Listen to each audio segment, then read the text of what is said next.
नमस्कार।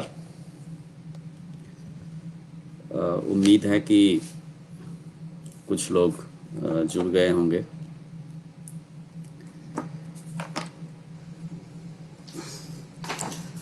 आज हम लोग जनसुलभ पुस्तकालय के मंच पर कुंवर नारायण जी पर जो लाइव कार्यक्रम हो रहा है उसकी उस श्रृंखला की 9वीं कड़ी में हैं। और इस कड़ी में मुझे कुंवर नारायण के साहित्य में समय, सत्ता और बुद्धिजीवी पर एक बातचीत करनी है।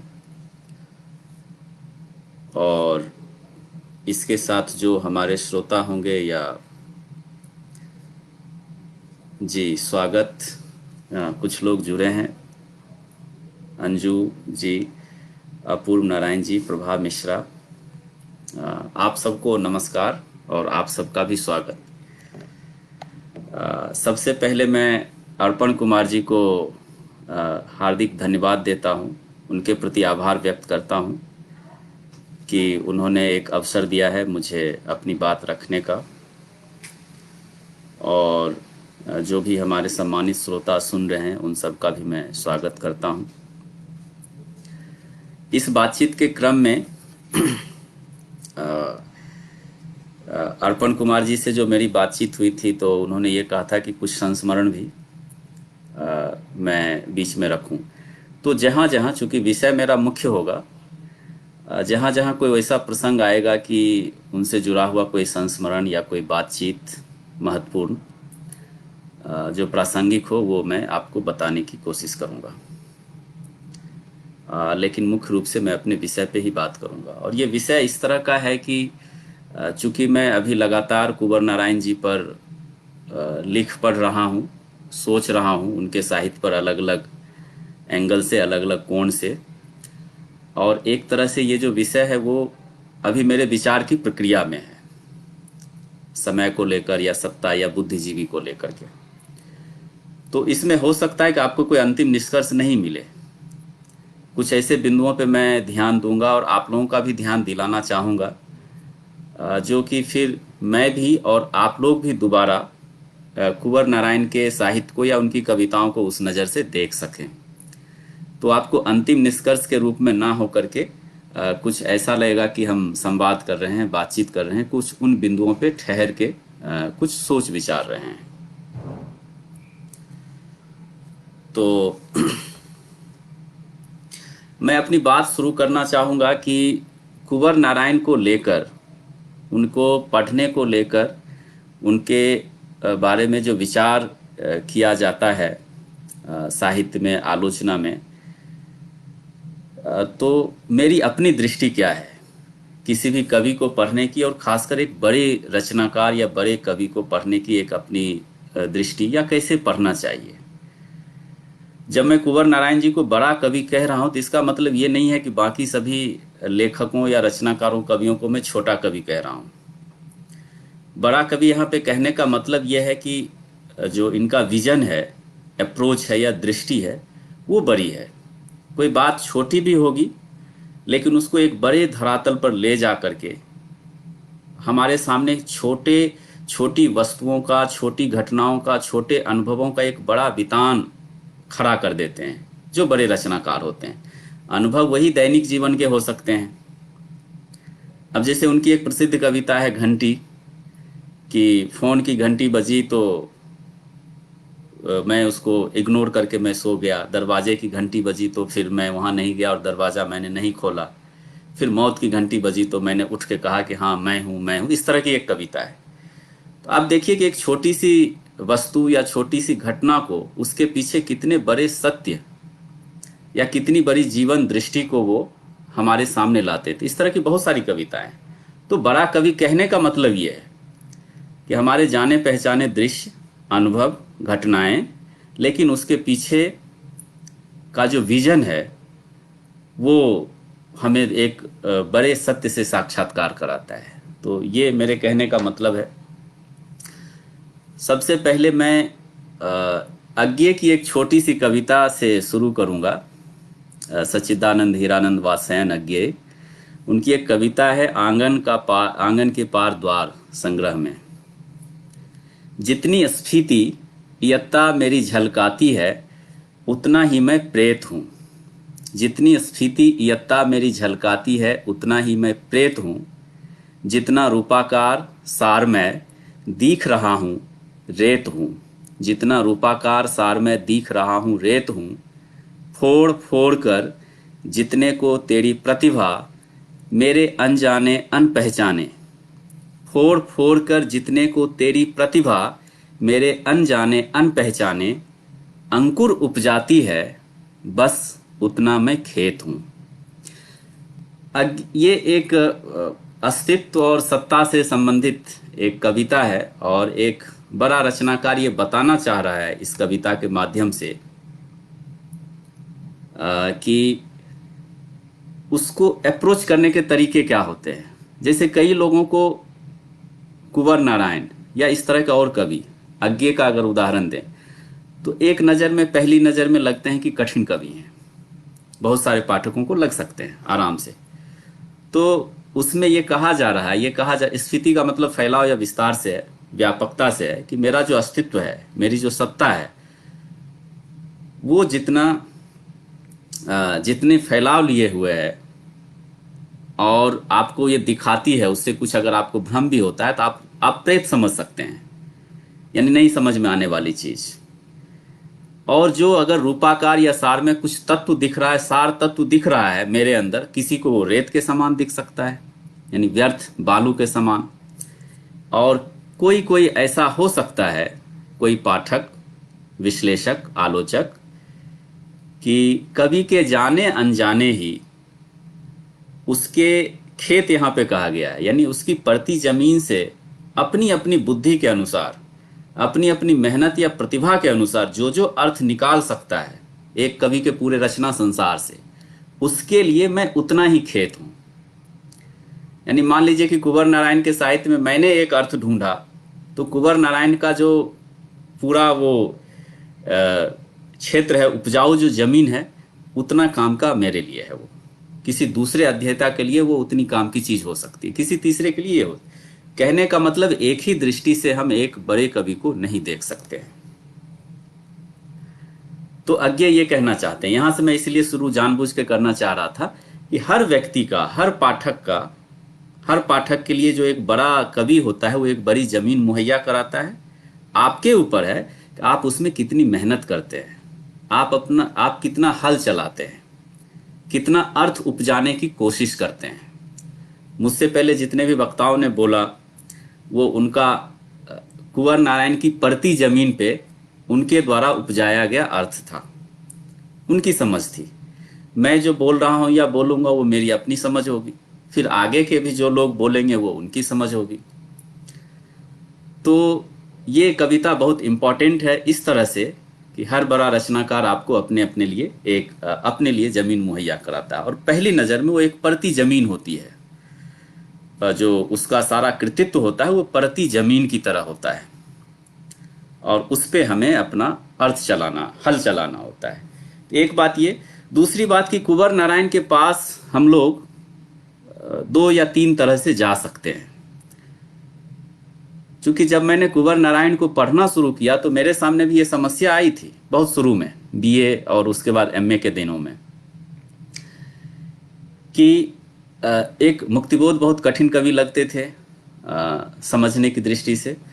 आप सबका मैसेज आ रहा है, रूपा मैम का, उदय भानु पांडे जी का, सबको प्रणाम, नमस्कार। बहुत अच्छा लग रहा है और बहुत उत्साह हो रहा है आप सबको देख करके।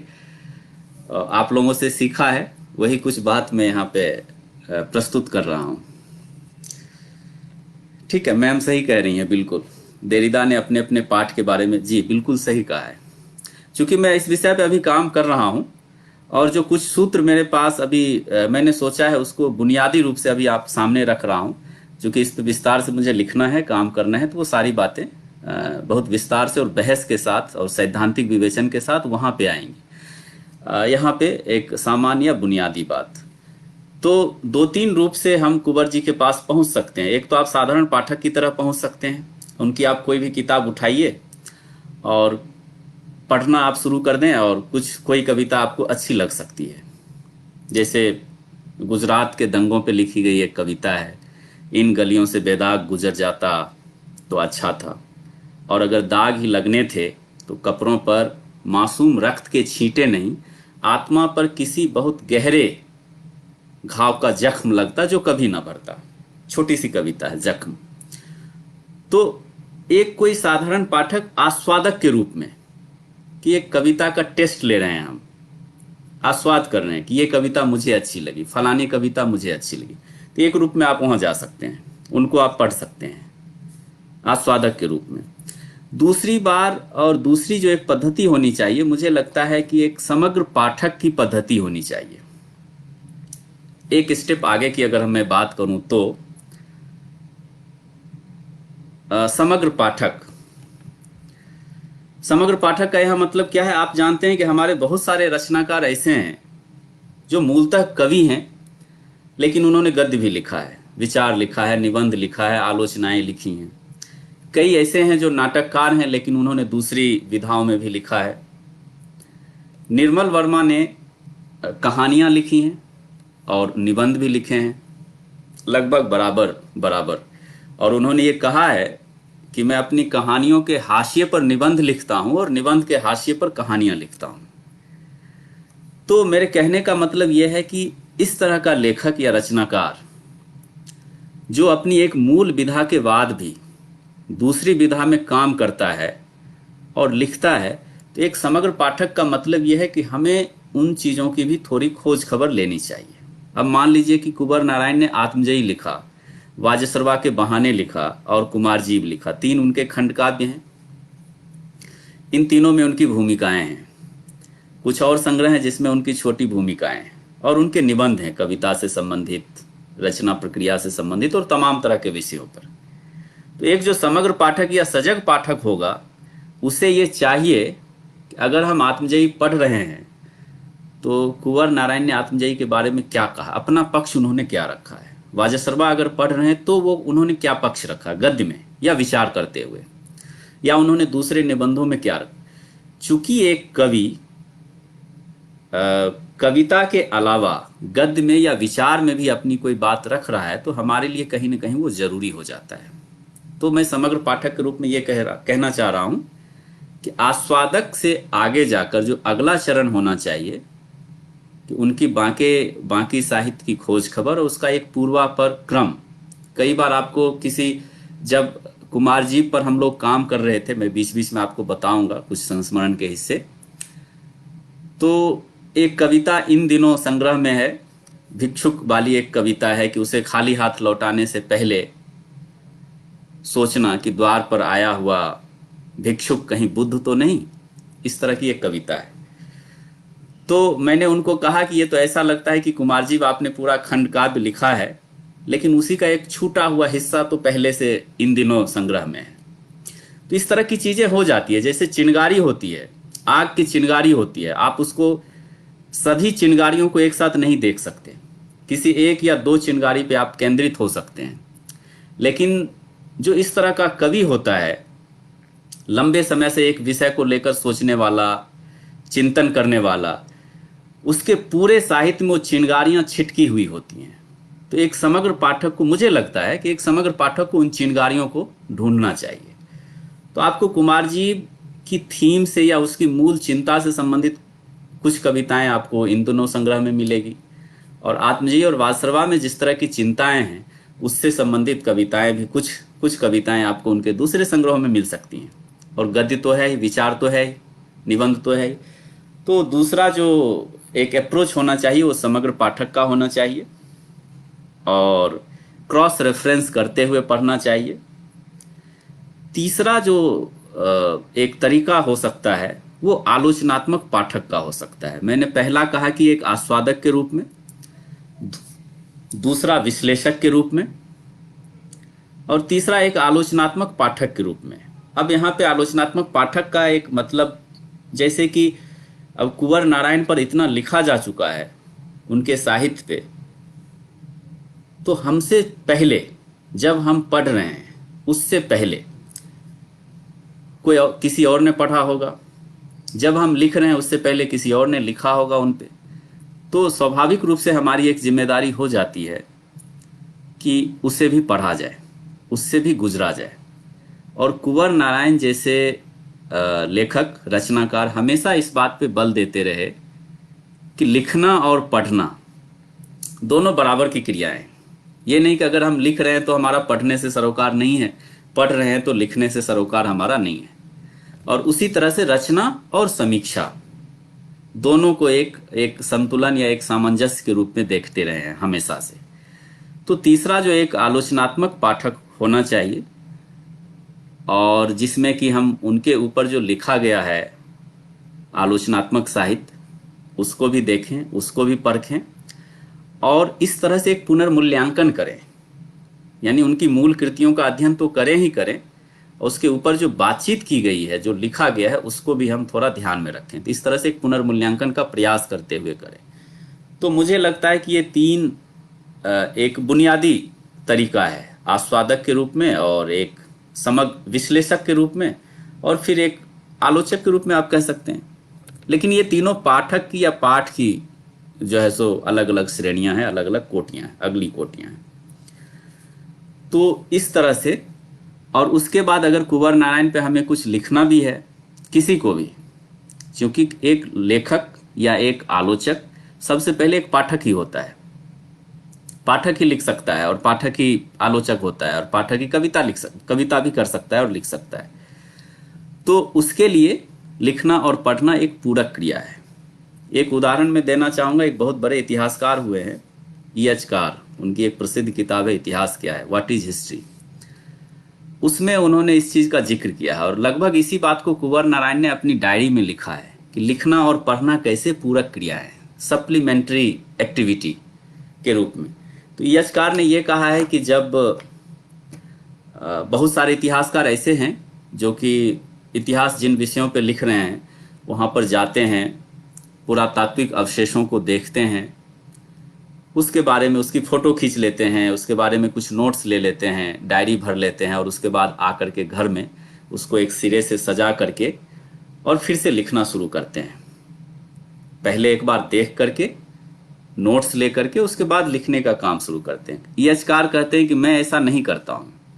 मैं ये करता हूँ कि जब जो दृश्य, जो घटना, जो भी वस्तुएं जिस रूप में मेरे सामने आई हैं, कच्ची पक्की रूप में, उसको मैं उसी समय उसका अनुभव नोट कर लेता हूँ कि मेरे लिए वो क्या है, मेरे लिए उसकी व्याख्या क्या है। और इस तरह से मेरा अवलोकन करना, ऑब्जर्वेशन करना और लिखना साथ साथ चलता है। तो मुझे लगता है कि कुंवर नारायण के यहाँ ये चीज़ मैंने भी देखी, और बार बार वो मुझसे ये कहते थे कि अगर जैसे कुछ लिखते हो, तो अगर मैं कुछ लिख रहा हूँ, अपने बारे में भी कहते थे, तो समझो कि मेरी पढ़ाई का हिस्सा है, और अगर मैं पढ़ रहा हूँ तो किसी न किसी रूप में वो मेरे लिए लिखने की तैयारी है। ठीक है, ये कुछ मैं बुनियादी बातें बताना चाह रहा था। और उसके बाद जो मेरा विषय है समय, सत्ता और बुद्धिजीवी। तो समय और ये तीनों विषय ऐसे हैं कि आप देखेंगे कि कुंवर नारायण के यहाँ या और भी दुनिया में बड़े बड़े लोगों के यहाँ, रचनाकारों के यहाँ, समय एक इस तरह के एंटिटी के रूप में आया हुआ है, टाइम, कि उसको सभी लोग या हर तरह के कवि उसको ट्रीट नहीं कर पाते हैं ठीक से, क्योंकि शायद वो उस अनुभव तक पहुंचते ही नहीं है। तो जब हम बड़ा रचनाकार कहते हैं तो उसका मतलब ये भी है कि कुछ ऐसी चीजें हैं या ऐसे भी अनुभव हैं जिसको सघन रूप से, जिसको पूरी तरह से सृजनात्मक रूप से, पूरी तरह से क्रिएटिव होकर के, रचनात्मकता के उच्च धरातल पर जाके हर तरह का रचनाकार उसका चित्रण शायद नहीं कर पाता है।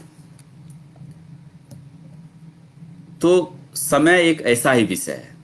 समय, जीवन, मृत्यु, अस्तित्व या व्यक्ति की अपनी जो एक अस्मिता होती है, उसकी सत्ता होती है, वो ये सब विषय इस पे बातचीत करना शायद आसान हो सकता है, लेकिन एक कवि के लिए लिखना या उस पर एक रचना करना मुश्किल हो सकता है, और उसके लिए एक लंबी साधना की जरूरत हो सकती है। तो ये कठिन विषय है और मैंने जानबूझ के इसको लिया है कि इस पे थोड़ी थोड़ी बात आप लोगों से साझा कर सकूं। तो जब हम समय कह रहे हैं कि कुंवर नारायण के साहित्य में समय, तो यहाँ समय का मतलब इसी से है कि वर्तमान, भूत, भविष्य समय के जो तीन आयाम है वो, हमारा जो अपना समय है वो, हमसे पहले का जो समय है वो, सामान्य अर्थ इसका ये है। सामान्य अर्थ आप जानते हैं कि समय का एक दूसरा समय के लिए जो शब्द है वो काल भी है। काल, तो काल शब्द मैंने इसीलिए नहीं लिया कि काल में एक अर्थ फिर मृत्यु का भी जुड़ जाता है। काल का एक मीनिंग टाइम से तो है ही और फिर दूसरा उसका डेथ से भी है। हालांकि कुंवर नारायण के यहाँ ये दोनों चीज़ है। अभी मैं उस पहलू को जानबूझकर छोड़ना चाह रहा हूँ, अभी एक पे ही मैं बात करना चाह रहा हूँ, यानी टाइम पर, समय पर। तो शायद आप लोगों में से कुछ लोग जानते होंगे कि कुंवर नारायण का जो पहला संग्रह है यानी चक्रव्यूह, और वो 1956 ईस्वी में आया था। उसके बाद तीसरा सप्तक में उनकी कुछ कविताएं आई थी 59 में, 1959 ईस्वी में। तो इनका एक संग्रह आ चुका था, उसके बाद फिर तीसरा सप्तक में इनको शामिल किया गया, इनकी कुछ कविताएं शामिल की गई। तो चाहे हम चक्रव्यूह को देखें, चक्रव्यूह की कविताओं को देखें, या तीसरा सप्तक की कुछ कविताओं को देखें, तो वहीं से मुझे एक पाठक के रूप में एक आभास मिलता है कि समय और समय की चिंता इस कवि की एक बड़ी चिंता है। ऐसा नहीं है कि 2015 में ये कुमार जी लिख रहे हैं तो उसी में समय की सबसे बड़ी अवधारणा पेश कर रहे हैं, ऐसा नहीं है। धीरे धीरे एक सतत रूप से एक कंटिन्यूटी में ये टाइम को देख रहे हैं, अपनी कृतियों में, अपनी रचनाओं में, और जाहिर है कि अपने चिंतन में भी। तो एक कविता जो कि तीसरा सप्तक में है, घर रहेंगे कविता, आप में से कुछ लोग शायद जानते होंगे या पढ़ा होगा। पूरी कविता तो मैं नहीं पढ़ूंगा, जहां जरूरत होगी वहां पे पढ़ेंगे हम लोग। घर रहेंगे हम ही उनमें रह न पाएंगे, समय होगा हम अचानक बीत जाएंगे। ये तीसरा सप्तक की कविता है। तीसरा सप्तक का मतलब ये है कि 1959 ईस्वी, और 1956 में इनका पहला संग्रह आ चुका है। तो 54 से, 55 से, 56 से लगातार इनकी कविताएं आ रही हैं। तो ये जो कविता है, मुझे लगता है कि अगर हम समय पे बात कर रहे हैं तो ये एक प्रस्थान बिंदु की तरह हो सकती है ये कविता। घर रहेंगे हम ही उनमें रह न पाएंगे, समय होगा हम अचानक बीत जाएंगे। ये बीतने का जो बोध है, समय के साथ बीतने का, जैसे हम लोग कहते हैं कि अभी इतना टाइम हो गया, वहां जाना है या कहीं जाना है, फिर मान लीजिए कि अगर देर होती है, नहीं जा पाते, फिर कहते हैं कि समय बीत गया या हम नहीं कर पाए। तो समय के साथ आप ये देखेंगे कि उसके गुजरने का, उसके, रविंद्र व्यास जी कह रहे हैं, बहुत अच्छा, शुक्रिया रविंद्र व्यास जी, आपको अगर अच्छा लग रहा है कुछ भी तो जब जब समय की बात होगी उसकी बीतने की बात होगी। तो शायद आप लोग ध्यान कर सकते हैं कि वैराग्य शतक जो भर्तृहरि का है उसमें भी इस तरह की बात कही गई है। भोगा न भुगता वयमेव भुगता, कि भोग हमें नहीं भोगता, हम भोग को नहीं भोगते हैं, समृद्धियों को, समृद्धि ही या भोग ही हमें भोगती है। और उसके बाद है कालो न यातो वयमेव याता, कि समय नहीं बीतता है, हम ही बीत जाते हैं। तो जब जब मैं इस कविता को पढ़ता हूँ और समय की दृष्टि से जब इसको मैं पढ़ता हूँ और उसका विवेचन, विश्लेषण करने की कोशिश करता हूँ, तो मुझे भर्तृहरि की बात, ये वो श्लोक जो उनका वैराग्य शतक में है, वो याद आता है। तो आप ये देखेंगे, ऐसा नहीं है। देखिए, मैं यहाँ पे एक बात कहना चाह रहा हूँ कि जब अज्ञे ने संवत्सर लिखा था, संवत्सर उनकी काल चिंतन पे बहुत अच्छी किताब है, उनके व्याख्यानों का लिखित रूप है। राजस्थान विश्वविद्यालय में, राजस्थान के किसी विश्वविद्यालय में जब वो लेक्चर दे रहे थे समय के टॉपिक पे, तो उन्होंने उसमें वो नोट किया है कि बहुत सारे लोग, बहुत सारे प्रोफेसर कुछ आपस में इस तरह की बात कर रहे थे अज्ञेय के बारे में कि जरा कोई दार्शनिक विषय है उस पर बात कर रहे हैं और कुछ समझ में नहीं आ रहा है। ठीक है, उसमें दार्शनिक बातें हैं। कुंवर नारायण के संदर्भ में मैं आपको ये बताना चाह रहा हूं कि अगर जहां जहां हमको ये लगता है कि ये कुछ दार्शनिक चर्चा है, दार्शनिक बात है, तो वो दर्शन से अनुभव की तरफ नहीं जाते हैं। कुंवर नारायण अनुभव से दर्शन की तरफ जाते हैं। अगर आपको लगता है कि वो उनका कोई दर्शन है, तो कहीं न कहीं उनके जीवन अनुभव से ही निकला हुआ है, कहीं न कहीं। और लगभग यही बात विजयदेव नारायण शाही ने अपने प्रसिद्ध लेख में कही थी, जो 6वां दशक में लेख उनका संकलित है। प्रसाद और अज्ञेय की तुलना करते हुए उन्होंने कहा था। तो उसी तरह की बात मैं आपको यहाँ पे कुंवर जी के संदर्भ में, कि जब ये लग रहा है कि कोई दर्शन की बात है, तो दर्शन की बात नहीं है। इसलिए आरंभिक फेज में जब हम लोगों ने कुंवर नारायण को पढ़ना शुरू किया और सबसे पहले आत्मजयी पढ़ना शुरू किया, तो शुरू में लगा कि ये कुछ मृत्यु का दर्शन है, कुछ कठोपनिषद का दर्शन चल रहा है, कुछ आत्मा वगैरह की बात चल रही है, तो ये एक दार्शनिक चीज है। लेकिन जैसे जैसे उसको अनेक बार हमने पढ़ा और गहराई में जब हम जुड़ते उससे गए, और हमारे तरह के बहुत सारे पाठक, तो लगा कि नहीं, ये बहुत बड़ी बात है और ये हमारे जीवन से ही आई हुई बात है। तो एक बात मैं ये कहना, जी चंद्रकला मैम प्रणाम। अमित, मैं इतिहास के माध्यम से अपने समय को सोचता हूँ। ठीक है, बहुत सही बात है, बहुत सही कह रहे हैं। बहुत सारे उदाहरण मैंने भी छांट के रखे हैं, नोट करके रखे हैं, लेकिन कोई जरूरी नहीं है कि सबकी जरूरत पड़ेगी। जहाँ पे जरूरत पड़ेगी वहाँ पे हम बात करेंगे उस पर। तो समय का जो एक प्रस्थान बिंदु है, उस कविता को हम मान सकते हैं उस दृष्टि से।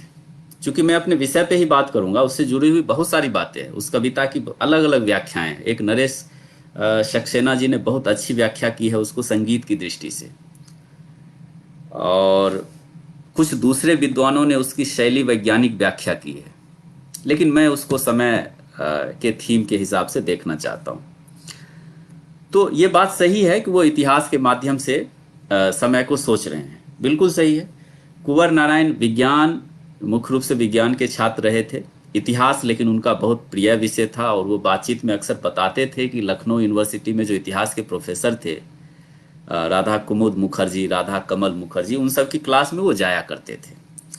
और नमस्कार, और उनसे वो बातचीत किया करते थे, चर्चा किया करते थे, डिस्कस किया करते थे।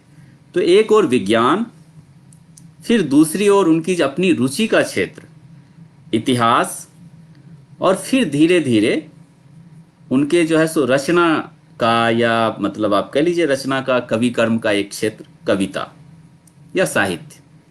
ये 3 तरह के आपको, और उन्होंने अंग्रेजी से लिखना शुरू किया था, कुछ कविताएं शुरू में इंग्लिश में लिखी थी। तो इतिहास की जो उनकी पृष्ठभूमि थी, वो बिल्कुल सही कहा है इन्होंने, जो उदाहरण दिया है वो इतिहास पर सोचते हुए ही समय पर सोचने की दिशा में आए।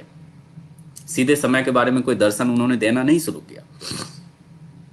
चूंकि मेरा विषय है तो मैं उसको, समय को उस तरह से वहां पर देख रहा हूं, लेकिन वो इतिहास के माध्यम से आप देखेंगे कि उनके यहाँ जितने भी ऐतिहासिक पात्र हैं, चरित्र हैं, वो सभी कहीं न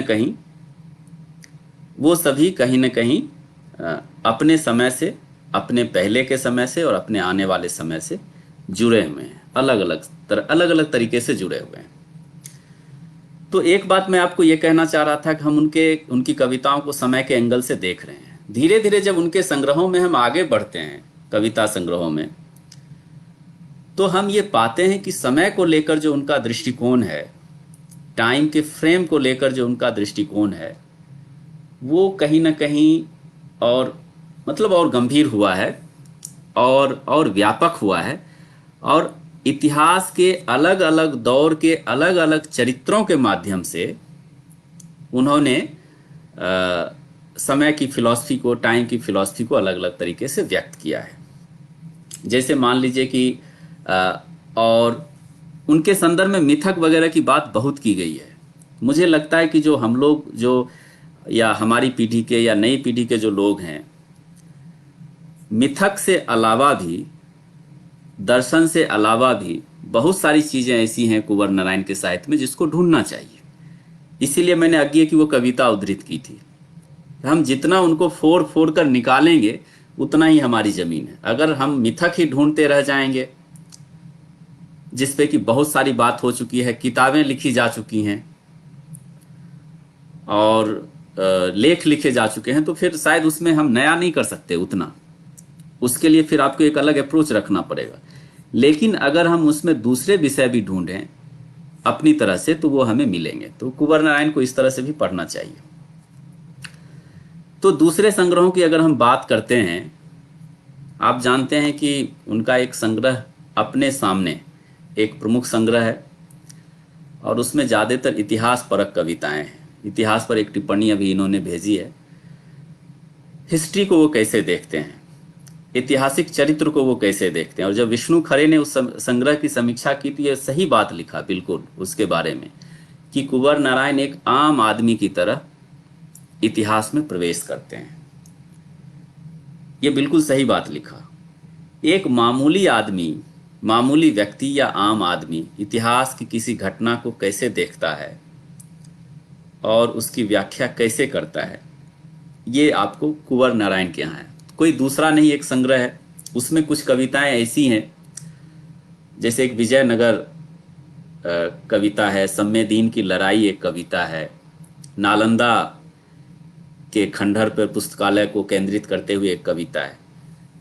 तो उन कविताओं में एक जगह ये बताते हैं किसी कविता में कि वो घूम रहे हैं, किसी खंडहर में घूम रहे हैं, और जो उनका गाइड है रहमत शाह या एक और नाम है, ये गाइड उसको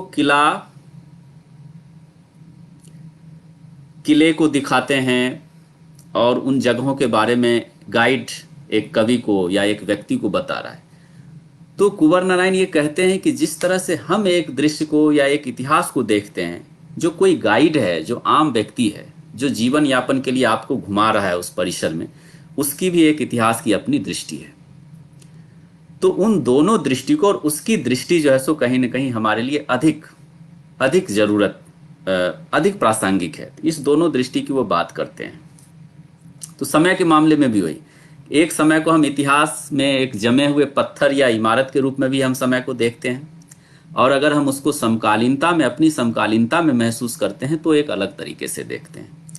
तो समय के बारे में जो दूसरी बात है, रविंद्र व्यास जी बिल्कुल सही कह रहे हैं कि उनकी कविता पढ़ते हुए समय की निरंतरता के संदर्भ में तारकोवस्की की फिल्मों का बिल्कुल सही कह रहे हैं। उनसे भी जब बात होती थी तो काफ़ी फिल्मों का उदाहरण देते थे। हाँ, गोलकुंडा की एक शाम, बिल्कुल सही।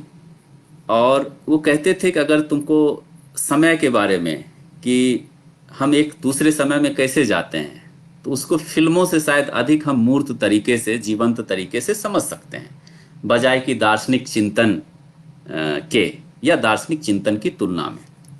तो आप बिल्कुल सही कह रहे हैं। दूसरी बात जो मैं यहाँ पे कहना चाह रहा हूँ कि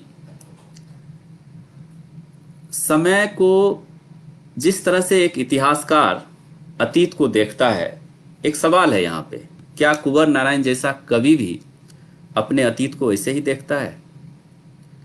क्योंकि ईएचकार ने जब इतिहास की परिभाषा दी थी तो उन्होंने ये कहा था कि अतीत का वर्तमान से लगातार एक संवाद है। इतिहास अतीत और वर्तमान का एक सतत संवाद है। तो कुंवर नारायण के यहाँ ये संवाद किस रूप में है? आप जानते हैं कि हमारे एक बहुत बड़े लेखक कवि जयशंकर प्रसाद भी हुए हैं। इतिहास से उनको भी बड़ा प्रेम रहा है, संस्कृति से उनको भी बड़ा प्रेम रहा है, अतीत से। तो जयशंकर प्रसाद की जो अतीत दृष्टि है इतिहास में जाने की और उनका चित्रण करने की, वो अलग है, और कुंवर नारायण का के यहाँ है वो थोड़ी अलग है उनसे। इसीलिए अगर केवल ये कहें कि कुंवर नारायण के यहाँ भी इतिहास और प्रसाद जी के भी यहाँ इतिहास है और इसीलिए दोनों एक ही धारा के कवि हैं, तो ये गलत होगा कहना।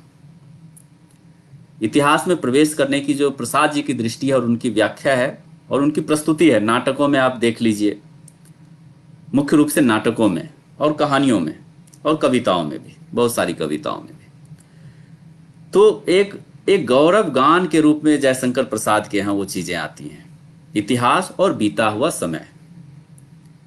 कुंवर नारायण के यहाँ इतिहास और बीता हुआ समय हमेशा गौरव गान के रूप में नहीं, बल्कि नहीं ही आता है।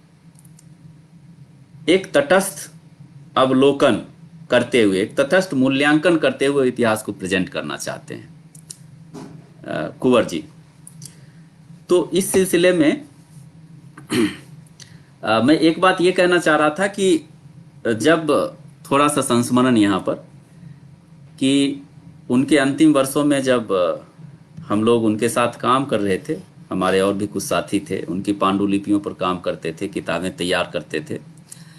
तो उसी समय क्या हुआ कि बहुत सारे, कुछ साहित्यकार, कुछ कवि, कुछ बुद्धिजीवी, कुछ विचारकों का निधन हुआ। गुंटर ग्रास का निधन हुआ था,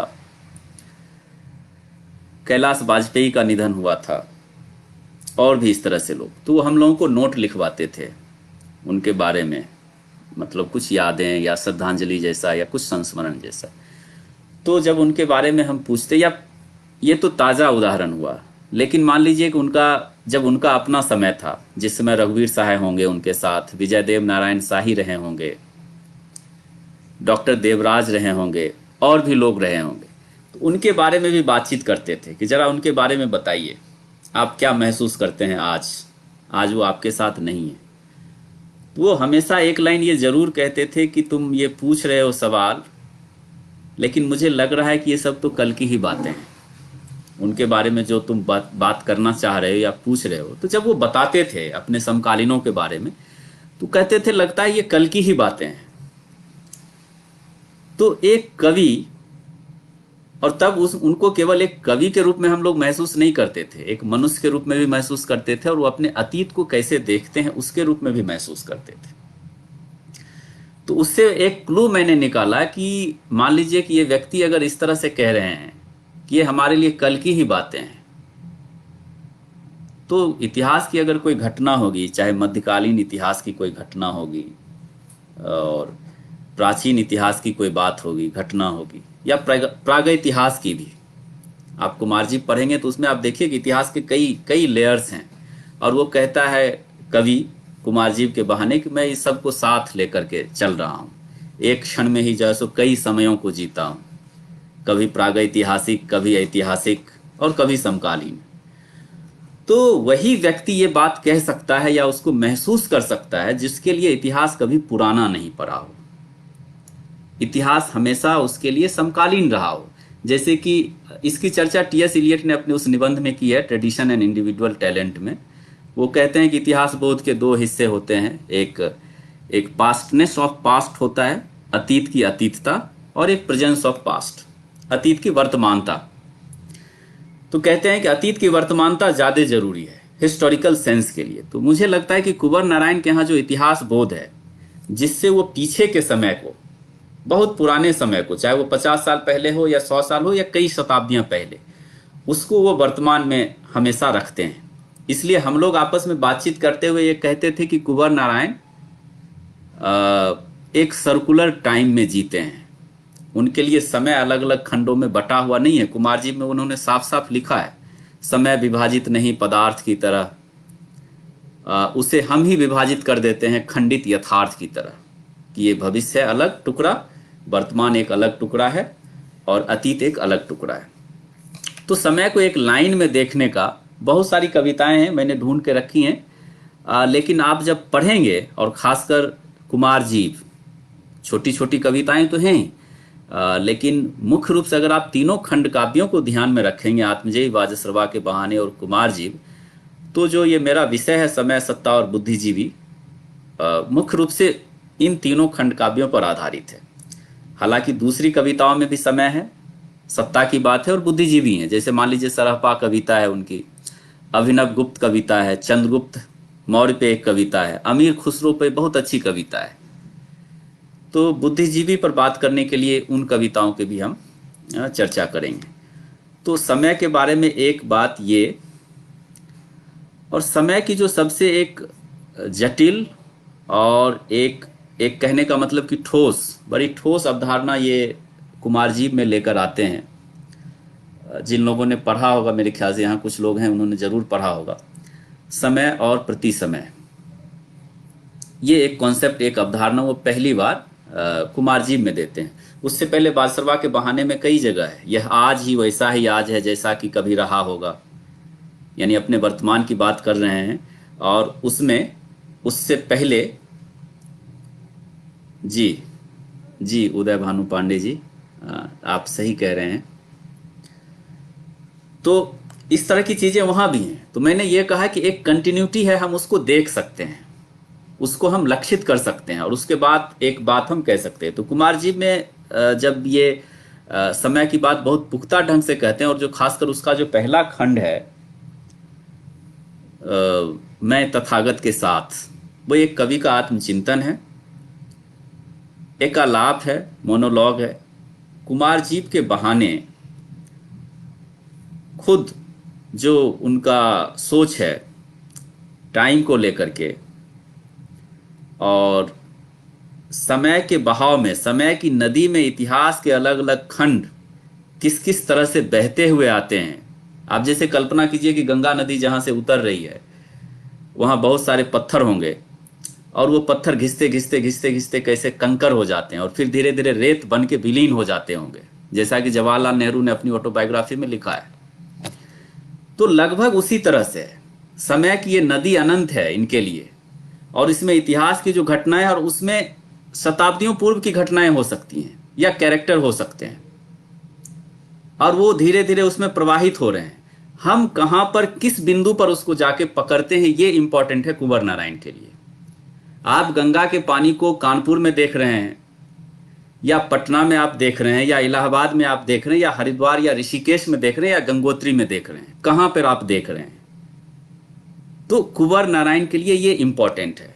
अगर वो बंगाल की खाड़ी में, यानी गंगा के मुहाने पे खड़े होकर गंगा को देख रहे हैं, तो गंगोत्री से लेकर के गंगा के मुहाने तक की जितनी भी यात्रा है समय के नदी की, और जिसमें सारे पत्थर रेत हो चुके हैं, बहने लगे हैं, तो वो सबको उस आंख से वो देख रहे हैं कुंवर नारायण।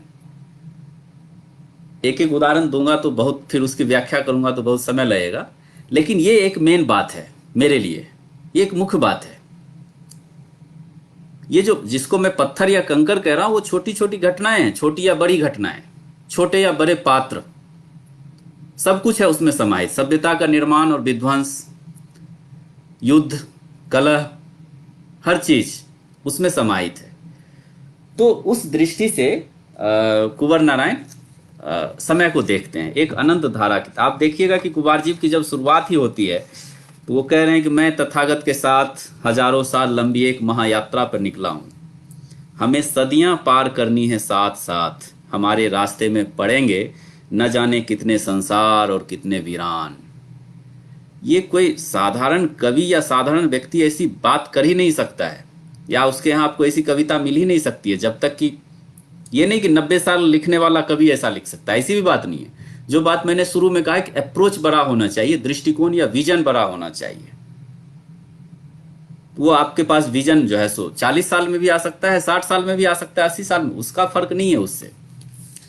तो ये व्यक्ति ये लिख रहे हैं कि मैं एक महायात्रा पे निकला हूं, और ये महायात्रा, इसका सही अनुवाद उदय भानु पांडे जी बैठे हुए बता सकते हैं।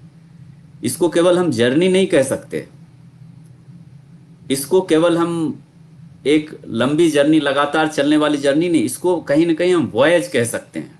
जो पुराने जमाने में जैसे वास्को डिगामा या कोलंबस जैसे नाविक वॉयज करते थे, एक अनंत खोज पे निकलते थे, सामुद्रिक और साहसिक, जिसमें वॉयज इसीलिए उसमें डिस्कवरी भी मिला हुआ है, अंतर्निहित है डिस्कवरी का भी अर्थ, उसमें यात्रा का भी अर्थ मिला हुआ है, और आगे जो भी पता नहीं क्या होगा, कौन सा रोमांचक क्षण आएगा, कौन सी रोमांचक घटना से हमारा साक्ष्य, ये सब मिला हुआ है। इसको शायद वॉयज कह सकते हैं। और वॉयज की बात किसी, आप ये देखिएगा कि हर कवि या लेखक या रचनाकार के यहाँ आपको नहीं मिलेगा। और कुंवर नारायण अंत में जाकर के, लगभग अपने साहित्य साधना के एक शिखर पर जाकर के वो वॉयज की बात करते हैं, और ऐसा लगता है कि वो एक ऐसा व्यक्ति है, जिज्ञासु है, जो कि जिसने अभी यात्रा शुरू ही की है। जिस तरह से नचिकेता के जितने प्रश्न हैं आत्मजयी में, तो नचिकेता तो युवक है, उसकी जिज्ञासा वहां से शुरू हो रही है। कुंवर नारायण लास्ट में जाके फिर से लगता है कि एक खोज शुरू कर रहे हैं, फिर से कोई डिस्कवरी शुरू कर रहे हैं। ये एक बहुत बड़ी बात है। चूंकि समय पे दार्शनिक चर्चा अगर हम करेंगे तो वो एक अलग तरह की चर्चा होगी।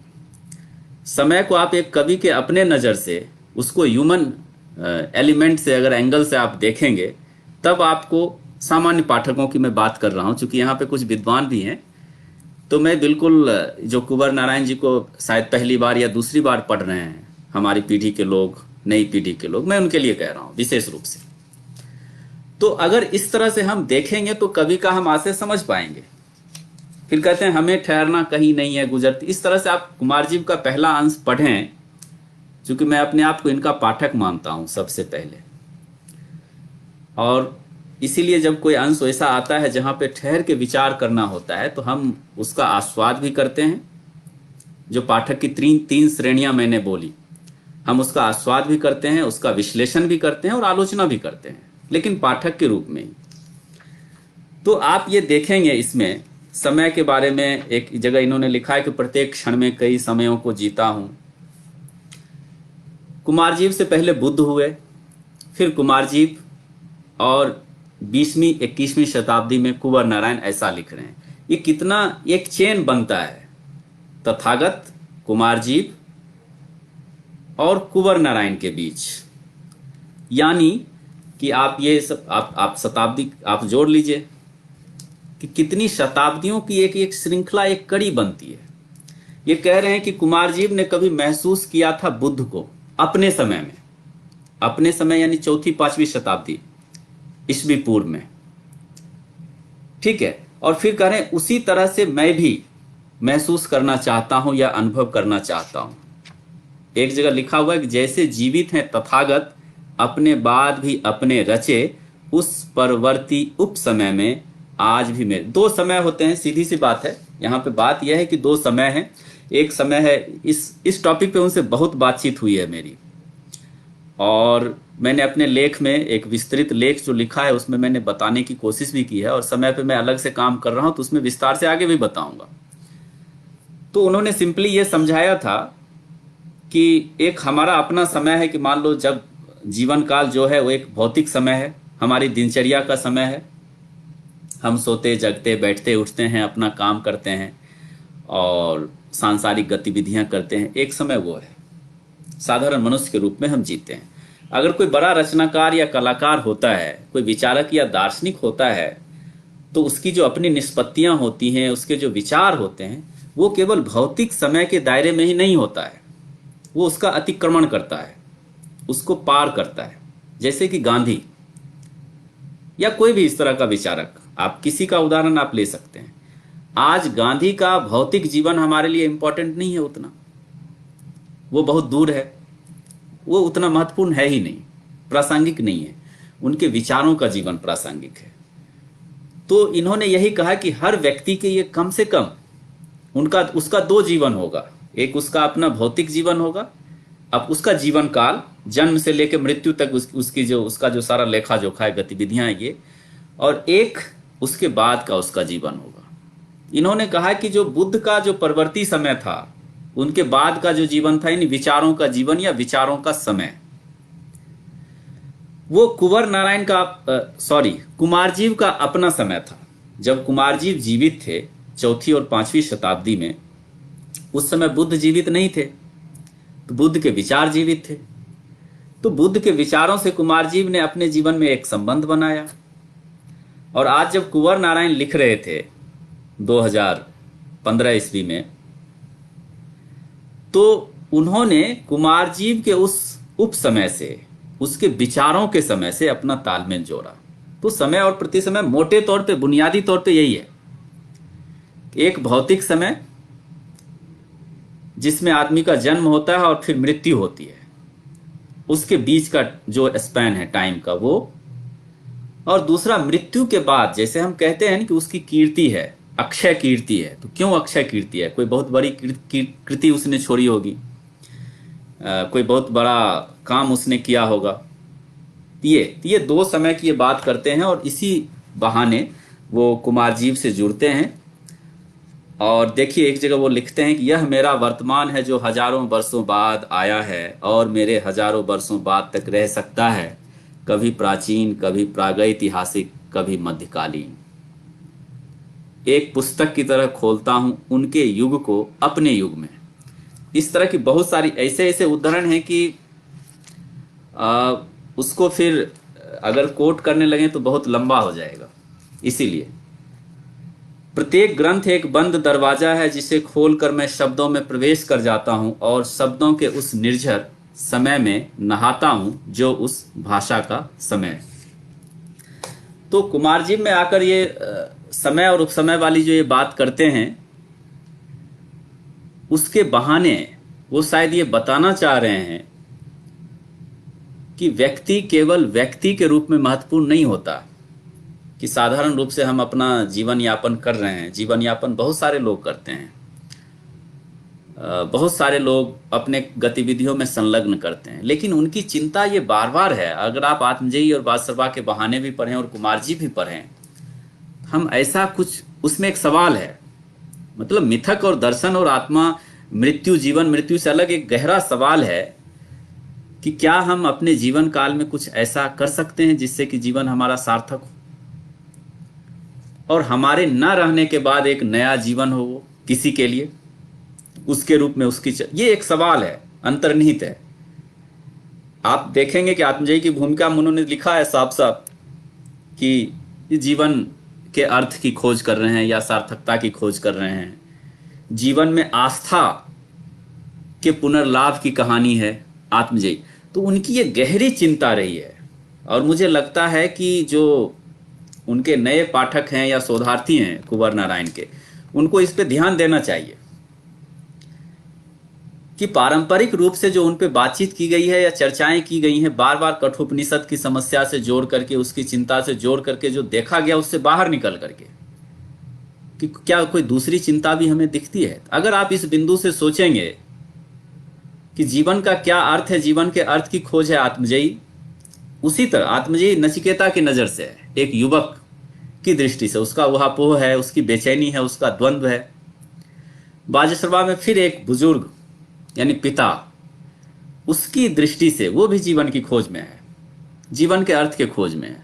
और कुमार जी में तो है ही, कुमार जी के यानी पहले पृष्ठ से लेकर आखिरी पृष्ठ तक आपको जीवन की ही खोज मिलेगी कि जीवन का अर्थ क्या है। तो एक ऐसा व्यक्ति जो कि बिल्कुल अंत में आकर के कुमारजीव लिखता है और उसमें फिर से जीवन की खोज करता है, ये बार बार मुझे आश्चर्य में डालता है, आश्चर्यचकित करता है।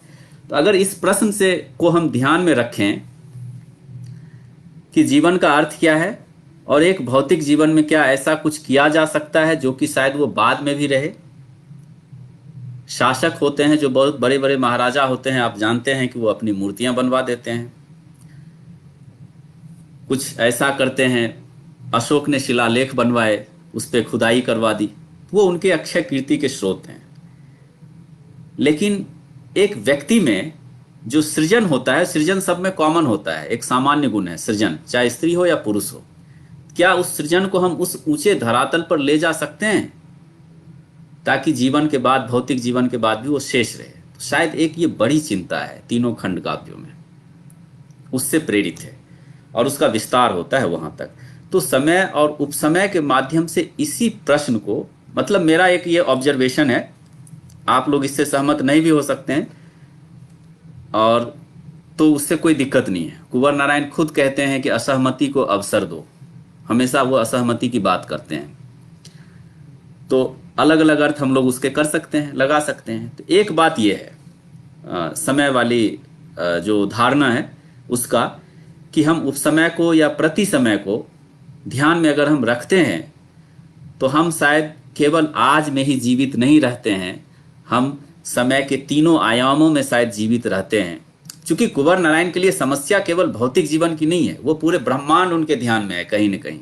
आप देखेंगे जब आप पढ़ेंगे बाजसरवा के बहाने में जो वन के ऊपर उन्होंने एक खंड लिखा है कि प्रकृति का अद्भुत, वन से एक अलग सा रिश्ता है, अद्भुत खंड है वो। आपको लगेगा कि धरती के एक एक कण की चिंता है, इतना सुंदर जंगल का वो वर्णन करते हैं, ब्रह्मांड की चिंता, और कहते हैं कि जंगल एक आदर्श जीवन का उदाहरण है जिसमें पशुता भी है, यानी शिकार हो रहा है नित्य प्रति, वहां पर शेर बाघ चीते सब कुछ है, और एक सौम्य उदात्तता भी है। जो जंगल है, जो पेड़ पौधे हैं, वो एकदम एक उदात्त भाव से खड़े हुए हैं। कहते हैं कि आदर्श जीवन अगर कहीं है या होता होगा। आदर्श शब्द उनका नहीं है, उनका शब्द है संतुलन। तो अगर जीवन में कोई संतुलन का उदाहरण है तो शायद ये है। उसमें पशुता भी है, सौम्यता भी है, उदात्तता भी है, और दोनों एक साथ रह रहे हैं। तो कुंवर नारायण के यहाँ एक छोटी छोटी चिंता नहीं है इस तरह से। वो चिंता है, दूसरी कविताओं में वो भी चिंताएं हैं, लेकिन उसमें आपको विजन बड़ा मिलेगा। तो इस तरह से हम वहाँ पे देख सकते हैं। बातें और बहुत सारी हैं, थोड़ा हम आगे बढ़ते हैं। चूंकि इस पे मैं फिर विस्तार से लिखूंगा तो सारी बातें शायद उसमें आ पाएं। समय के बाद एक पॉइंट जो मेरा दूसरा बिंदु है वो सत्ता है। समय, सत्ता और बुद्धिजीवी। सत्ता और बुद्धिजीवी मिला जुला है यहाँ पर, अलग अलग उसको हम नहीं देखना चाह रहे हैं। और सत्ता, यहाँ सत्ता के लिए एक अंग्रेजी में जो बीइंग शब्द है उससे फिलहाल मेरा यहाँ पे मतलब नहीं है, क्योंकि दर्शन में हाइडेगर के यहाँ और दूसरे विचारकों के यहाँ एक बीइंग शब्द है, वो अस्तित्व का अर्थ देता है। वो फिर वो अस्तित्ववाद की तरफ बातचीत या व्याख्या या विश्लेषण उससे जा सकती है। तो बीइंग से हमारा यहाँ मतलब नहीं है। सत्ता का मतलब पावर से ही है, पावर से है या राजनीति से है, शासन से है। तो यहाँ जो मेरे विषय में सत्ता है उसका मतलब उससे है। तो सत्ता और बुद्धिजीवी का संबंध, और बुद्धिजीवी यहाँ मैंने कहना चाहा है कि कुंवर नारायण के यहाँ खुद एक कवि के रूप में उनकी भूमिका, और उनके यहाँ जो अलग अलग पात्र आए हैं, चाहे छोटी कविताओं में हो या लंबी कविताओं में या खंड काव्य में हो, उसमें जो भी पात्र है उसकी क्या भूमिका है। अगर वो कलाकार है तो कुछ भी, मान लीजिए कहीं कोई साधु संत भी है, जो वाजश्रवा है, वाजश्रवा एक बहुत बड़ा सन्यासी भी है और राजा भी है, दोनों है। इस तरह से फिर कुमार जी है, कुमार जी बहुत बड़े विद्वान हैं, अनुवादक हैं, वो है। तो इन लोगों की भूमिका, अपने समय की जो सत्ता है, उस समय जो शासन है उसके बरक्स क्या है, थोड़ा इसको हम लोग देखना चाह रहे हैं इसमें, सत्ता और बुद्धिजीवी के मामले में। तो आप जानते हैं कि इस दृष्टि से अगर सत्ता और बुद्धिजीवी की बात करते हैं तो इस दृष्टि से जो पहला इंपॉर्टेंट संग्रह है वो अपने सामने है। उसमें बहुत सारी ऐसी कविताएं हैं जिससे हमें एक क्लू मिलता है कि कुंवर नारायण की राजनीतिक चेतना क्या है, वो तो आपको पता चलता ही है। लेकिन उसके साथ साथ की राजनीति का जो असर है व्यक्ति के जीवन पर, कला और कलाकार के जीवन पर, और पूरे परिदृश्य में, पूरे समकालीन जीवन पे, उसकी बहुत उसमें शार्प कविताएं हैं, बहुत तीखे अर्थों वाली कविताएं हैं अपने सामने में। कुछ कविताएं इन दिनों में भी हैं, और उसके बाद मुख्य रूप से तीनों खंड काव्य मेरे ध्यान में है, उसमें भी ये बात मुझे देखने को आती है, जिसे हम सत्ता और बुद्धिजीवी का आपसी तालमेल, अंतर्द्वंद या संबंध हम कह सकते हैं। एक कविता इनकी है कुंवर नारायण की, अमीर खुसरो कविता इन दिनों संग्रह में। अमीर खुसरो कविता में जब आप देखेंगे उसमें लास्ट में एक लाइन आती है, सत्ता और बुद्धिजीवी के संबंध को समझने के लिए एक बहुत महत्वपूर्ण कविता मुझे लगती है। जब वो गयास से बात कर रहा है अमीर खुसरो, हाँ गयास, दिल्ली के इसी डगमगाते तख्त पर एक नहीं 11 बादशाहों को बनते और उजड़ते देखा है। ऊब गया हूँ इस शाही खेल तमाशे से, यह तुगलक नामा बस अब और नहीं, बाकी जिंदगी मुझे जीने दो। फिर वो अलग अलग उदाहरण देते हैं कि मैं एक जिंदगी कैसे जीना चाहता हूँ। फिर लास्ट में एक बात इसमें आई है कि खुसरो एक रहस्य था जो एक गीत गुनगुनाते हुए इतिहास की एक बहुत कठिन डगर से गुजर गया था। एक कविता ये है। एक कविता हाशिए का गवाह में है, नीरो का संगीत प्रेम, बहुत ही प्रसिद्ध कविता है। आप लोग उसको पढ़िएगा तो शायद मेरा आशय उससे समझ में आएगा। तो इस तरह की जो कविताएं हैं सत्ता के सामने,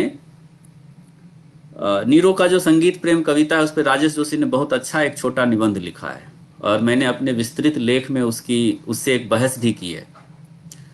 और उसमें ये बताने की कोशिश की है कि संगीत, नीरो का जो संगीत प्रेमी, एक कोई साधारण कलाकार है, वो नीरो के दरबार में लाया जाता है और कहा जाता है कि ये बहुत अच्छा बेला बजाता है। बेला का शौकीन वो भी था, वाद्य यंत्र का।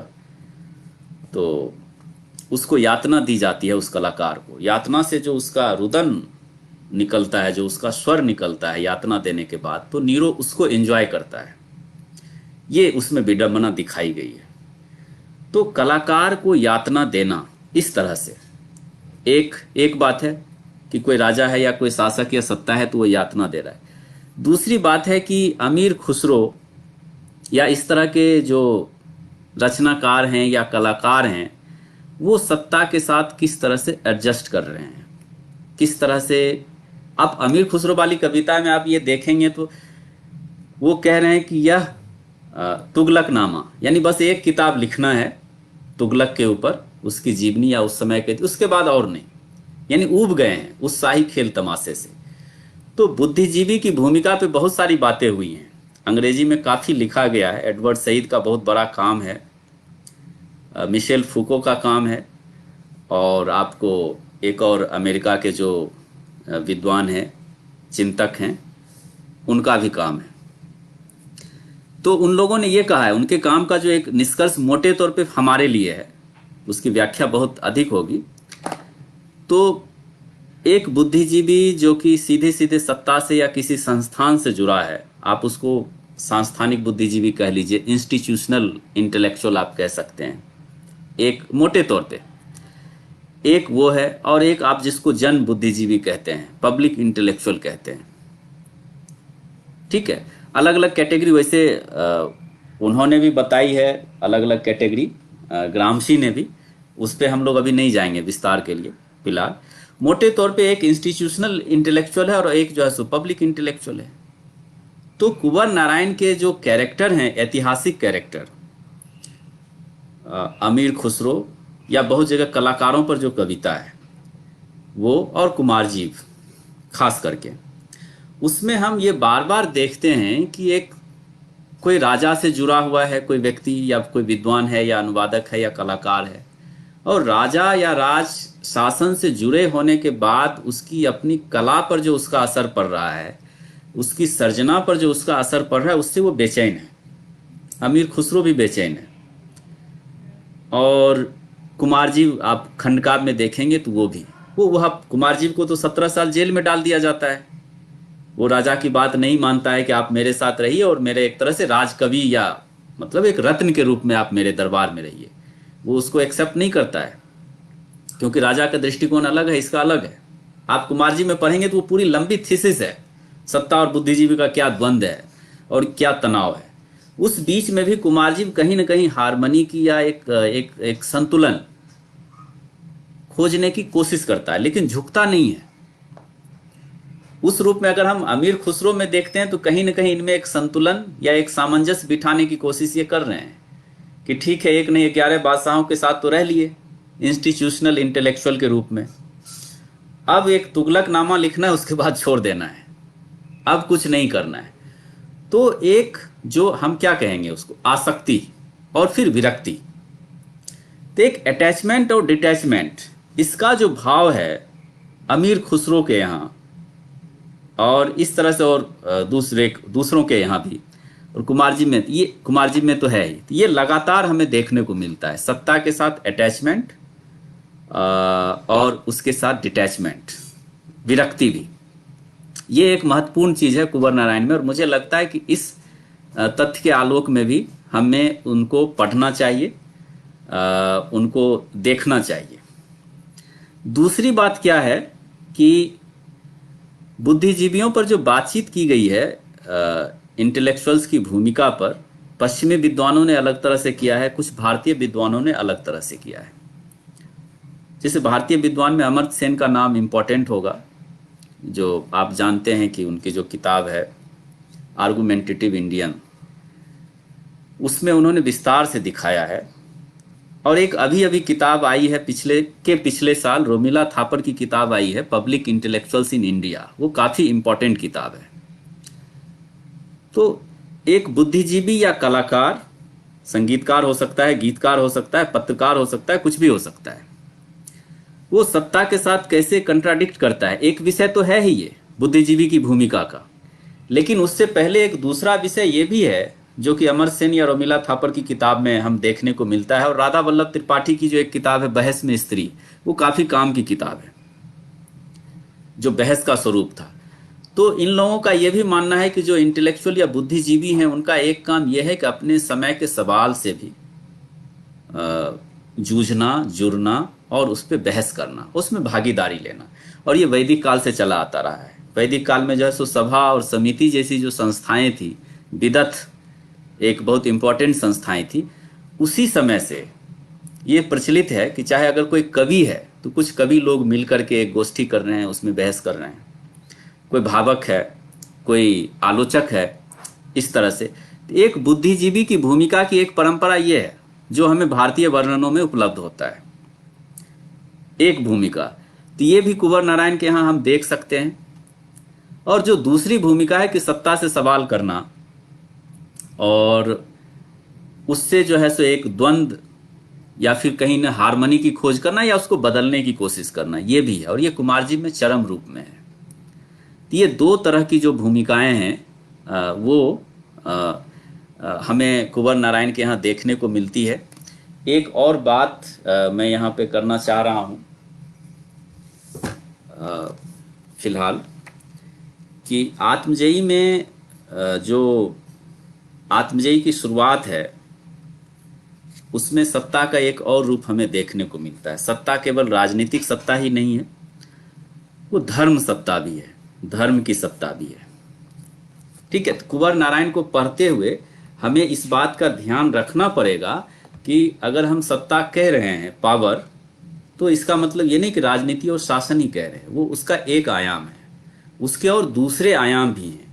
तो आप जब पढ़ना शुरू करेंगे आत्मजयी तो आपको लगेगा कि ये जो कवि है वो नचिकेता के बहाने, नचिकेता के माध्यम से धर्म सत्ता की आलोचना कर रहा है।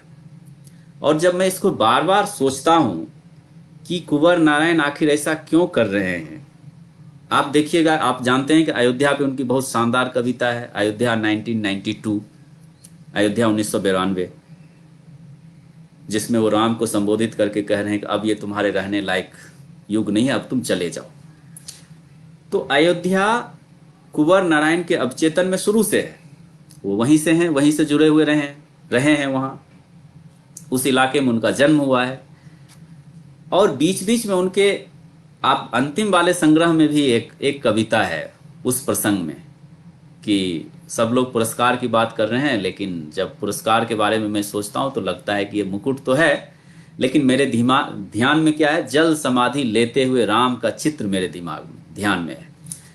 तो धर्म सत्ता और धर्म सत्ता को लेकर के जो उनकी आलोचनात्मक दृष्टि है वो खासकर हमें आत्मजयी में उसका एक प्रखर रूप मिलता है। धर्म सत्ता के प्रतिपक्ष में कवि अपने कैरेक्टर के माध्यम से, वो आत्मजयी में है, और राजनीतिक सत्ता के प्रतिपक्ष में कवि या इंटेलेक्चुअल, वो कुमार जी में है, और प्रखर रूप से है। बाकी छोटी छोटी कविताएं आप उसके समर्थन में ला सकते हैं, दे सकते हैं, लेकिन इसमें पूरी इसकी थीसिस डेवलप हुई है। और चूंकि आत्मजयी जो है सो वो कठोपनिषद के कथा अंशों का उपयोग किया गया है, वो पूरी तरह से ये नहीं कि उसी के असर में, उसी के बहाव में लिखा गया, वो अपनी कवि अपनी समस्या को उसमें वर्णित कर रहा है, अपनी समस्या उसमें दिखाना चाह रहा है, अपने युग की समस्या, कि एक व्यक्ति जो है सो अगर मृत्यु होती है तो फिर हमारे सामने अगर किसी की मृत्यु हो गई तो हम जीवन के अर्थ के लिए, जीवन के अस्तित्व के अर्थ के लिए फिर चिंतित होते हैं, सोचते हैं कि क्या जीवन यही है, मर जाना। ये एक बेसिक चिंता है इसमें, जिसकी हम बात कर चुके हैं पहले, ये एक मुख्य चिंता है आत्मजयी में। इसका मतलब ये नहीं कि पूरे कठोपनिषद की कथा को लिख दिया गया, ऐसा नहीं है। उससे एक आधार लेकर, उससे एक क्लू या संकेत लेकर के अपने समय की या अपने उलझन की बात कही गई है। अगर कोई बारीक रूप से इसका अध्ययन करे तो वो देख सकता है कि जो नचिकेता की अपनी चिंताएं हैं वो मूलभूत रूप में थोड़ी अलग है, और कुंवर नारायण के अपने समय की जो चिंता है वो थोड़ी सी अलग है, एक लगते हुए भी। तो इसमें एक प्रसंग आता है आत्मजयी में, जो नचिकेता विषाद में है, नचिकेता को निकाल दिया गया है उसको मतलब शाप दे दिया गया है कि मैं तुम्हें मृत्यु को देता हूँ। उसके बाद वो भटक रहा है, आगे वो जा रहा है तो कई तरह के उलझन में है। तो एक जगह वो आत्महत्या का भी प्रयास करता है और स्वप्न देखता है। स्वप्न देखता है जिसमें वो देखता है कि वो जो है सो सिंधु की लहरें उसको डुबो रही हैं धीरे धीरे, और अब शायद उसकी मृत्यु हो जाएगी, वो डूब जाएगा पानी में पूरी तरह से। इसी समय फिर उसको एक मूर्ति दिखाई देती है। मूर्ति दिखाई देती है। मूर्ति कहने का मतलब कि वो आस्था का प्रतीक है, मूर्ति है तो। और ये एक युवा है जो कहीं न कहीं वैज्ञानिक सोच से प्रेरित है। अब वैज्ञानिक सोच में या चिंतन में और मूर्ति यानी एक धार्मिक प्रतीक में एक जो वहां पे आमने सामने एक पक्ष रखा गया है, वो कुंवर नारायण के यहाँ जो धर्म सत्ता की आलोचना है जिसको मैं कहना चाह रहा हूं, उसका वो मुझे लगता है कि सबसे एक मजबूत ठोस उदाहरण है।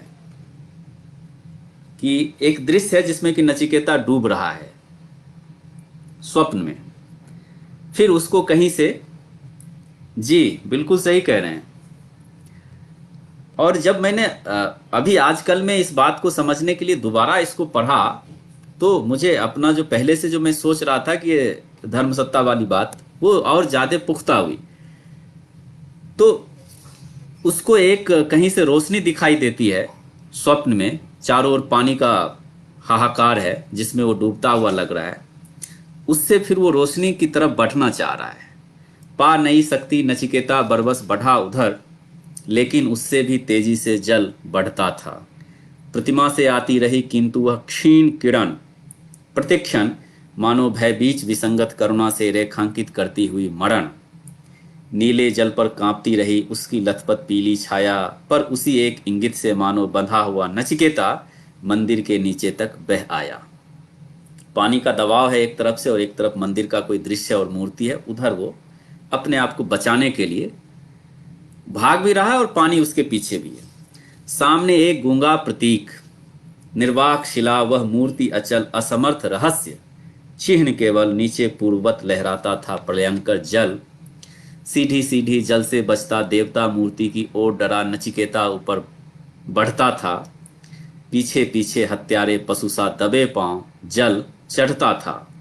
अंतिम सीढ़ी कोई न दूसरी राह देख घबरा कर वह उस देव मूर्ति से लिपट गया। प्रार्थना एक युग उसी तरह शायद संशय में बीत गया। देवता और विश्वास एक हो गए, किंतु वह भ्रम भी आखिर रीत गया। जल उन्हें डुबाता और बढ़ा, फूलता क्रुद्ध सांसें लेता, दोनों को अपने जबड़ों में भींचे लेता। व्याकुल होकर सुध-बुध विहीन रख पांव मूर्ति के कंधों पर हो गया खड़ा फिर नचिकेता।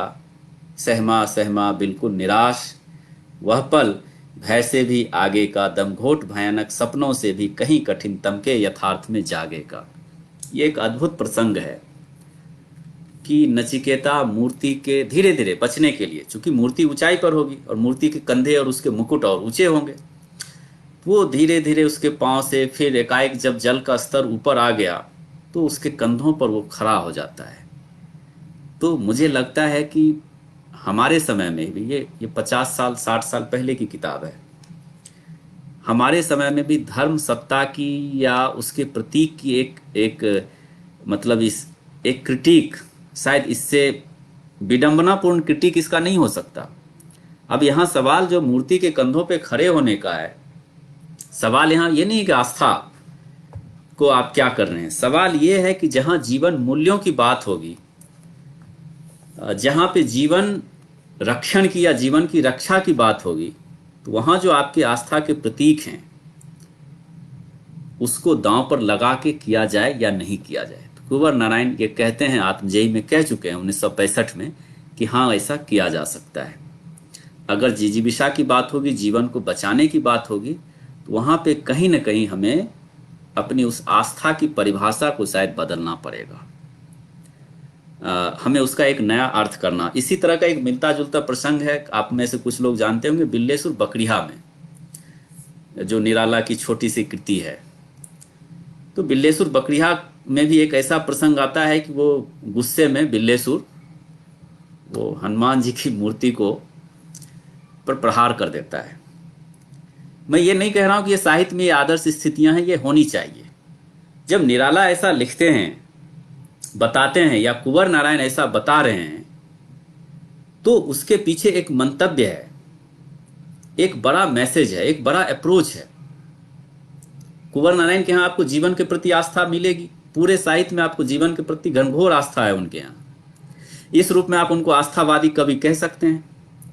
इस अर्थ में अंध विश्वास होकर के धार्मिक आस्था नहीं, जीवन के प्रति आस्था, वो शुरू से आखिर तक उनके यहाँ मिलेगी।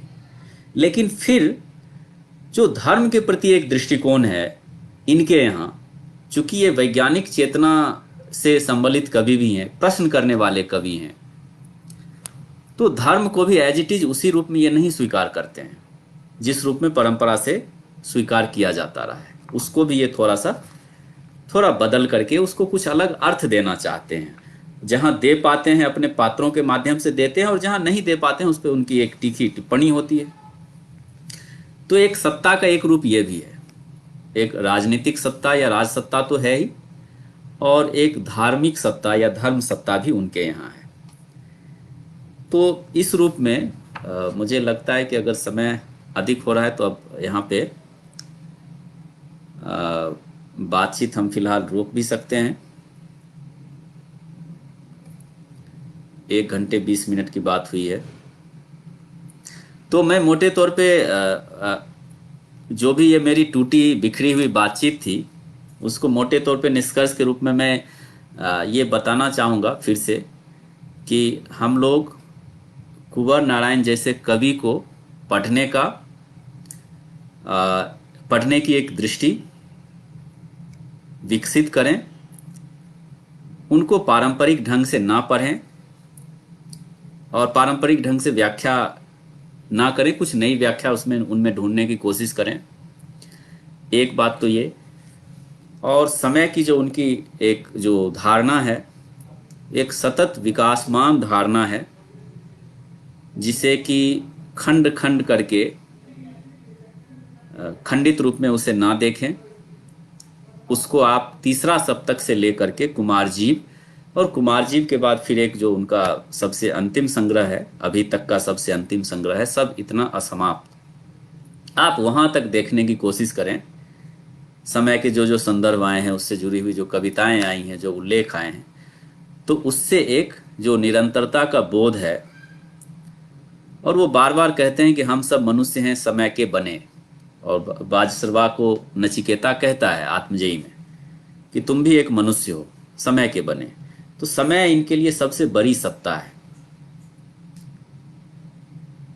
ईश्वर भी एक सत्ता है, लेकिन ईश्वर रूपी सत्ता का उस तरह से इनके यहाँ आपको संकेत नहीं मिलेगा कभी भी। छिटपुट आप संकेत पा सकते हैं, लेकिन समय जो है सो वो सब सर्वशक्तिमान है और सबसे बड़ी सत्ता है, पावर है समय। तो अगर जो मेरा विषय है समय, सत्ता और बुद्धिजीवी, तो इन तीनों में समय इसीलिए पहले रखा गया कि समय अपने आप में एक सत्ता है। अगर हम सत्ता के व्यापक अर्थों की बात करें तो सत्ता का एक अर्थ तो बीइंग वाला है, लेकिन उसके अगर व्यापक आयाम की हम बात करें तो समय सबसे बड़ी सत्ता है, उसका चित्रण है। और उसी में जो मैंने एक नदी का उदाहरण देके बताने की कोशिश की, अलग अलग बुद्धिजीवी, अलग अलग कलाकार, कवि, रचनाकार समय की नदी में अलग अलग जगह पड़े हुए और खड़े हुए मिलते हैं, और उनका सब लेखा जोखा नदी अंत तक आकर के करती है। उसी में एक बात जो मैं आपको यहाँ पर कहना चाहूँगा कि जो 3 तरह का इनके यहाँ अगर शुरू से लेकर आखिर तक हम देखें तो एक, चूंकि आत्मजयी में और बाजसरवा के बहाने में और चक्रव्यूह की कुछ कविताओं में, शुरुआती संग्रह जो चक्रव्यूह है, थीम आपको पता है कि वो वैदिक औपनिषदिक मिथकीय थीम है, सहारा लिया गया है थीम का, बात अपनी कही गई है, अपने युग और अपने समय की समस्या कही गई है। तो वैदिक और औपनिषदिक या मिथकीय भी थीम है उनके यहाँ। फिर ऐतिहासिक है, इतिहास यानी जिसका हमारे पास प्रमाण है, जिन घटनाओं का, जिन लोगों का, ऐतिहासिक चरित्र पर इनकी कविताएं हैं। और फिर राजनीतिक। तो ये तीन तरह के, हम कह सकते हैं कि ये तीन तरह के समय, कम से कम ये तीन तरह के समय कुंवर नारायण के साहित्य में है। मिथकीय या औपनिषदिक कृतियों के संदर्भ में, ऐतिहासिक और राजनीतिक सामाजिक, आप जो कह लीजिए उसको। और अगर एक समय का हम वृत्त बनाते हैं, सर्कल अगर हम समय का बनाते हैं कुंवर नारायण के संदर्भ में, इनके पूरे साहित्य को ध्यान में रखते हुए, तो मिथकीय समय, राजनीतिक या सामाजिक समय और ऐतिहासिक समय का दबाव है। अगर एक हम सर्किल की कल्पना करें, एक वृत्त की कल्पना करें, समय के वृत्त की, तो उसके बाहर से इनके पूरे साहित्य में मिथकीय समय, ऐतिहासिक समय और राजनीतिक सामाजिक समय का एक दबाव चारों ओर से पड़ रहा है, उस सर्किल में, सेंटर की तरफ या केंद्र की तरफ। और लेकिन केंद्र में क्या है?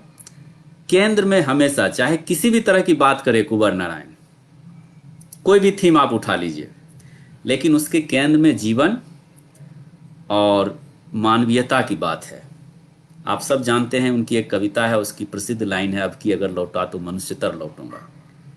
तो ये मनुष्यतर और कुछ श्रेष्ठतर होने की बात भरी हुई है उनके यहाँ। चक्रव्यूह से लेकर के सब इतना असमाप्त में, आप ढूंढ लीजिए, आपको 50 उदाहरण वैसे मिलेंगे अलग अलग संदर्भों में। तो मुझे लगता है कि अगर समय को एक हम पैमाना बनाते हैं और एक वृत्त बनाना चाहते हैं कुंवर नारायण के साहित्य के आधार पर, तो उसके केंद्र में है मानवीय समय, ह्यूमन टाइम। और जो राजनीतिक, ऐतिहासिक या मिथकीय तरह तरह के जो थीम है, तरह तरह के समय का जो उनके यहाँ लेखा जोखा है, अवलोकन है, उस सब का दबाव है उस वृत्त के केंद्र की तरफ, मानवीय समय पर दबाव है। अब जैसे आत्मजी और वात्सरवा में इनका अपना जो मानवीय समय है, ये जिस तरह से अपने समय की समस्या को महसूस कर रहे हैं, उस पर मिथक का दबाव है। उससे अगर कोई भी गहरा अध्येता होगा, शोधार्थी होगा कुंवर नारायण का, तो इसका विश्लेषण कर सकता है, और मैं खुद भी कर रहा हूं।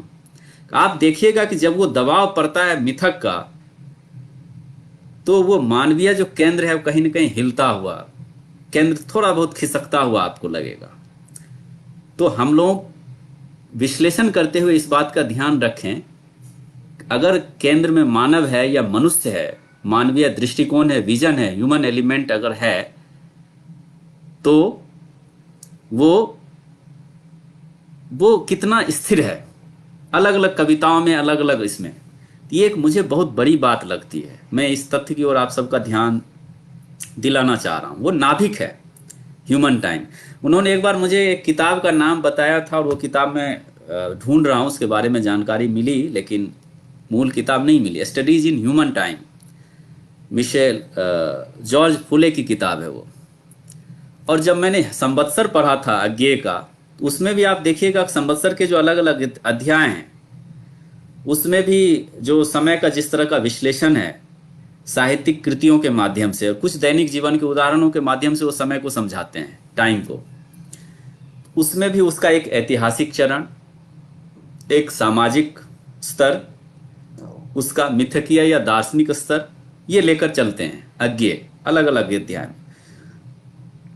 और मुझे लगता है कि अगर आप इन बिंदुओं के आधार पर नए पाठक अगर देख रहे हैं, सुन रहे हैं, तो इसको भी समेट करके, इसको भी कुंवर नारायण के साहित्य से जोड़ करके पढ़ना चाहिए। ये सब तो है ही, समय का जो एक वृत्त है उसमें मानवीय समय केंद्र में है, और इसका सबका दबाव चारों ओर से है, तो वो केंद्र आपको हिलता हुआ लगेगा, और आपको परीक्षा करनी पड़ेगी कि कभी उसको कितनी अच्छी तरीके से वो संभाल पाया है, या सहेज पाया है, या स्थिर रख पाया है या नहीं। यानी मानवीय समय से उस पूरे वृत्त को उसने नियंत्रण किया है या नहीं, ये एक सवाल आपको उठाना चाहिए, और उसका उत्तर खुद खोजना चाहिए पढ़ते हुए। उसके बाद एक अंतिम बात करके मैं यहाँ पे फिर ख़त्म करना चाहूँगा कि एक कुंवर नारायण का एक अपना समय है जब वो लिख रहे हैं, रचना समय आप उसको कह लीजिए।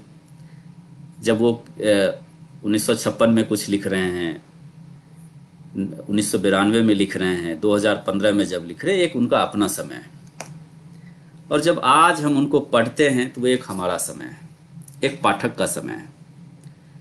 तो जब आप कुंवर नारायण जैसे रचनाकार को, जिनका इतने लंबे कालखंड में इनकी रचनाएं फैली हुई हैं, रचना संसार फैला हुआ है, आप उसको आज एक नज़र पढ़ते हैं तो कैसे पढ़ते हैं आप? क्या देखते हैं? उनका इतना लंबा जीवनानुभव है।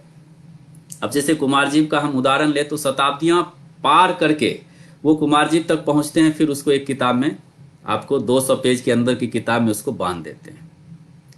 शताब्दियों का एक निचोड़, एक कवि, 80-90 साल की उम्र का एक कवि कई शताब्दियों का निचोड़ 200 पेज की किताब में रख देता है। उस 200 पेज की किताब को हम 1 घंटे में, 2 घंटे में, जितने देर में हम पढ़ते हैं।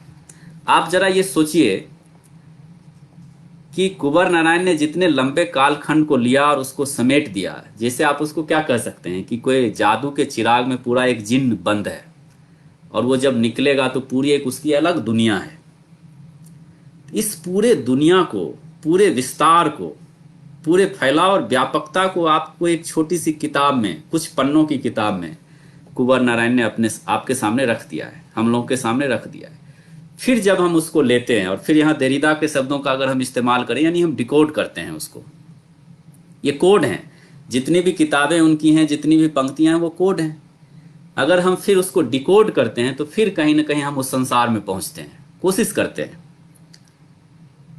तो ये आपको ध्यान रखना चाहिए, हम सबको कहीं ना कहीं ये ध्यान रखना चाहिए कि, और ये इस पढ़ने की प्रक्रिया में क्या होता है कि पढ़ने की प्रक्रिया में ये होता है कि उनका जो जितना जीवन अनुभव है, जिनका जितना उनका वर्णन है, अगर हम 2 घंटे में सब कुछ को पढ़ डालते हैं एक किताब को, तो हम व्यापकता को कहीं ना कहीं एक समेकित रूप में पढ़ते हैं।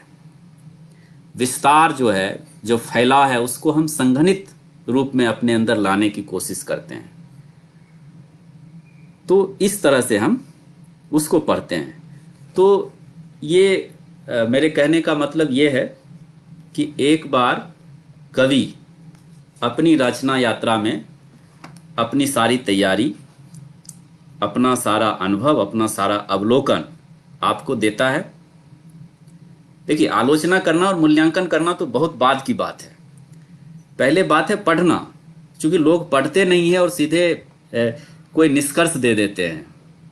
ये बिल्कुल साहित्य के लिए कोई अच्छा तरीका नहीं है, कोई अच्छी स्थिति नहीं है कि हमारी जो अपनी रुचियां हैं, अपनी विचारधारा है, कोई भी आग्रह है, दुराग्रह है, हम उससे कवि को पढ़ते हैं। पहली बार आप इस तरह से, नए पीढ़ी के पाठकों को मैं खास तौर से कहना चाह रहा हूं कि पहली बार हम इसे ऐसे नहीं पढ़ना चाहिए, या उस अप्रोच से हमें नहीं वहां जाना चाहिए। हमें इस अप्रोच से जाना चाहिए, पढ़ने के अप्रोच से और समझने के अप्रोच से। तो जब आप ऐसे जाएंगे तो एक बार आप देखेंगे कि उन्होंने अपनी रचना यात्रा में समूचा कोश, जैसे एक जगह उन्होंने लिखा है कि समुद्र के जल की जितनी ध्वनियां हैं, प्रतिध्वनियां हैं, वो पूरे एक शंख में बंद हो गई हैं। कविता की लाइन मुझे पूरी तरह से ध्यान नहीं है, ये भाव है कि उस पूरे शंख में युगों युगों की गूंज और अनुगूंज जो है सो पैक है उसमें। तो उस तरह से कुंवर नारायण आपको चीजें दे रहे हैं, और कुंवर नारायण जैसा कोई भी बड़ा और महान रचनाकार आपको शंख में जो है सो पूरा समुद्र पैक करके देता है।